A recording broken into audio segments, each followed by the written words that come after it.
রাহুল ছিল এক ছোট্ট গ্রামের ছেলে। তার গ্রাম ছিল সবুজ ধানক্ষেত, পুকুর আর বাঙালি ক্ষেতের মাঝে। বাবা ছিলেন কৃষক, মা গৃহিণী। রাহুল ছোট থেকেই মাঠে কাজ করা, গরু চড়ানো, পুকুরে সাঁতার কাটা এসবের মধ্যে বড় হয়েছে। তবে তার মধ্যে ছিল এক অদ্ভুত স্বপ্ন, বড় কিছু হওয়ার। প্রতিদিন ভোরে রাহুল উঠে গরুদের খাবার দেয়, তারপর স্কুলে যেত।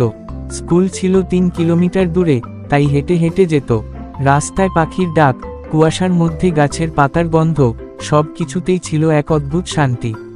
স্কুলে সে পড়াশোনায় মন দিত, কিন্তু তার মনে ছিল একটাই স্বপ্ন, শিক্ষক হওয়া, যাতে গ্রামের ছেলেমেয়েরা সঠিক শিক্ষা পায়। গ্রামের মানুষরা জানত রাহুল একদিন বড় কিছু হবে। তার মা বলতো, এই ছেলের মধ্যে কিছু হবে, সে শুধু গ্রামের জন্য নয়, পুরো সমাজের জন্য কিছু করবে। রাহুলের কাছে এমন কথাগুলি বড় প্রেরণার কাজ করত। স্কুলে সে অনেক ভালো ফলাফল করল এবং বৃত্তি পেল। শহরে পড়তে গিয়ে রাহুল কখনো নিজের গ্রাম ও তার মানুষদের ভুলে যায়নি। পড়াশোনা শেষ করে সে আবার গ্রামে ফিরে এল। এবার রাহুল একটি স্কুল খুলল, যেখানে গ্রামের সকল ছেলেমেয়ে শিক্ষা নিতে পারবে।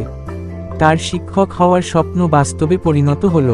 রাহুল জানত, গ্রামের মানুষদের জন্য কিছু করা সবচেয়ে বড় কাজ।